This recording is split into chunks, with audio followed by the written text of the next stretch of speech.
गया शहर अपनी प्राचीनता और आध्यात्मिक महत्व के लिए जाना जाता है। सदियों से कई रहस्य अपने भीतर समेटे हुए था। संकरी गलियों और जर्जर इमारतों के बीच एक अजीब सी खामोशी अक्सर पसरी रहती थी, मानो पत्थर भी किसी अनकही कहानी को अपने भीतर दबाए बैठे हों। ऐसी ही एक शाम, जब सूरज अपनी सुनहरी किरणें शहर पर बिखेर रहा था, प्रोफेसर रमेश के घर से एक चीख सुनाई दी। प्रोफेसर रमेश शहर के एक सम्मानित इतिहासकार थे, जिनकी विद्वता और ज्ञान का हर कोई कायल था। प्रोफेसर के पड़ोसी चीख सुनकर घबरा गए और तुरंत उनके घर की ओर दौड़े। उन्होंने दरवाजा खटखटाया, लेकिन अंदर से कोई प्रतिक्रिया नहीं आई। कई बार पुकारने के बाद भी जब दरवाजा नहीं खुला, तो उन्हें अनहोनी की आशंका हुई। आखिरकार उन्होंने मिलकर दरवाजा तोड़ने का फैसला किया। अंदर का दृश्य भयावह था। प्रोफेसर रमेश अपनी स्टडी रूम में अपनी प्रिय कुर्सी पर बैठे हुए थे, लेकिन उनकी आंखें खुली थीं और चेहरे पर एक अजीब सा डर जमा हुआ था। उनके हाथ में एक पुरानी धूल भरी किताब का फटा हुआ पन्ना था। उस पन्ने पर कुछ रहस्यमय संकेत और आकृतियां बनी हुई थीं, जिन्हें कोई भी पहचान नहीं पा रहा था। घटना की सूचना तुरंत पुलिस को दी गई और इंस्पेक्टर विकास, जो अपनी तेज बुद्धि और अपराधों को सुलझाने की क्षमता के लिए जाने जाते थे, घटना स्थल पर पहुंचे। उन्होंने कमरे का बारीकी से निरीक्षण किया। हर चीज अपनी जगह पर थी। कोई तोड़-फोड़ या लूटपाट के निशान नहीं थे। प्रोफेसर के शरीर पर भी कोई बाहरी चोट का निशान नहीं था, जिससे उनकी मौत स्वाभाविक नहीं लग रही थी। इंस्पेक्टर विकास ने प्रोफेसर के परिवार और करीबी दोस्तों से पूछताछ शुरू की। सभी ने प्रोफेसर रमेश को एक शांत, मिलनसार और विद्वान व्यक्ति बताया, जिनका किसी से कोई वैर नहीं था।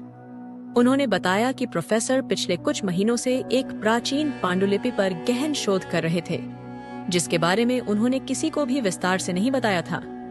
वे उस पांडुलिपि को लेकर काफी उत्साहित थे और अक्सर अकेले में घंटों तक पढ़ते रहते थे। वह फटा हुआ पन्ना इंस्पेक्टर विकास के लिए एक अबूझ पहेली बन गया था। उन्होंने शहर के पुस्तकालयों के पुराने अभिलेखों को खंगाला, कई इतिहासकारों और भाषाविदों से संपर्क किया, लेकिन कोई भी उन रहस्यमय संकेतों का अर्थ नहीं बता सका। वे संकेत किसी जात, भाषा या लिपि से मेल नहीं खाते थे। जैसे जैसे दिन बीतते गए, प्रोफेसर रमेश की मौत का रहस्य गहराता गया। पुलिस के पास कोई ठोस सुराग नहीं था और मामला ठंडे बस्ते में जाने की कगार पर था। लेकिन इंस्पेक्टर विकास हार मानने वाले व्यक्ति नहीं थे। उन्हें अंदर से महसूस हो रहा था कि उस फटे हुए पन्ने में ही प्रोफेसर की मौत का राज छुपा हुआ है। वह उस पन्ने को बार बार देखते और उस पर बने जटिल आकृतियों को समझने की कोशिश करते। एक रात, जब इंस्पेक्टर विकास अपने कार्यालय में अकेले बैठे उस पन्ने का अध्ययन कर रहे थे, तो उनकी नजर एक बारीक सी चीज पर पड़ी। पन्ने के निचले हिस्से में स्याही के हल्के धब्बे थे, जो शायद लिखते समय गलती से पड़ गए थे। उन्होंने उन धब्बों को ध्यान से देखा और महसूस किया कि वे यादृच्छिक नहीं थे, बल्कि एक खास पैटर्न बना रहे थे। इंस्पेक्टर विकास ने एक प्राचीन क्रिप्टोग्राफी की किताब निकाली, जिसे उन्होंने अपने कॉलेज के दिनों में पढ़ा था। उन्होंने उस किताब में दिए गए कुछ धुंधले स्याही के पैटर्न से मिलते जुलते उदाहरणों को खोजा। घंटों की मेहनत के बाद उन्हें एक पुरानी गुप्त लेखन तकनीक का पता चला, जिसमें स्याही के धब्बों का इस्तेमाल अक्षरों को छुपाने के लिए किया जाता था। रोमांच से भरे हुए इंस्पेक्टर विकास ने उस तकनीक का इस्तेमाल करके पन्ने पर मौजूद स्याही के धब्बों को डिकोड करना शुरू किया। धीरे धीरे रहस्यमय संकेत अर्थपूर्ण अक्षरों में बदलने लगे। जब पूरा संदेश सामने आया, तो इंस्पेक्टर विकास चौंक गए।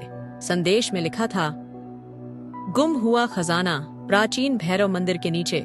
पूर्णिमा की रात यह संदेश प्रोफेसर रमेश की मौत को एक नया मोड़ दे गया। क्या प्रोफेसर उस गुम हुए खजाने की तलाश में थे? क्या उनकी मौत उस खजाने से जुड़ी हुई है? और यह प्राचीन भैरव मंदिर कहाँ स्थित है, जिसके बारे में शहर के लोगों को भी ज्यादा जानकारी नहीं थी? इंस्पेक्टर विकास ने तुरंत मंदिर के बारे में जानकारी जुटाना शुरू कर दिया।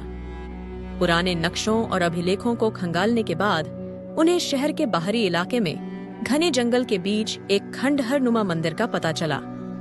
यह मंदिर सदियों पहले बनाया गया था और अब पूरी तरह से जीरे से वीरान हो चुका था।